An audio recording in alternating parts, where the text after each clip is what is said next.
کراچی کی city court میں منشیات کی ملزمہ انمول عرف پنکی کی بریت کے خلاف اپیل دائر کرنے کا فیصلہ کر لیا گیا ہے۔ پروسیکیوشن کا کہنا ہے کہ ملزمہ پر فرد جرم عائد کی گئی ہے اور نہ ہی گواہوں کے بیانات ریکارڈ ہوئے۔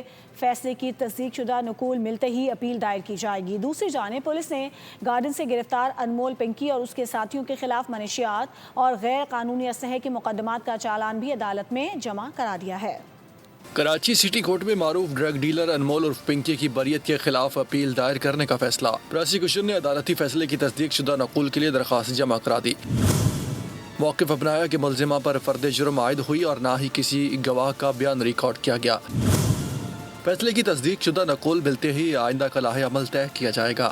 دوسری جانب پولیس نے گارڈن سے گرفتار ڈرگ ڈیلر انمول عرف پنکی اور اس کے ساتھیوں سہیل، ذیشان، عاقب کے خلاف منشیات اور غیر قانونی اسلحہ کیسز کا چالان جمع کروا دیا، جبکہ 2 خواتین ملزمان سمارا اور صبا مفرور ہیں۔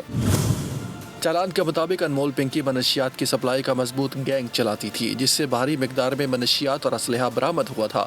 کیس میں 7 گواہوں کے نام شامل کیے گئے۔ سبسکرائب کریں اور بیل دبائیں تاکہ کوئی خبر رہ نہ جائے۔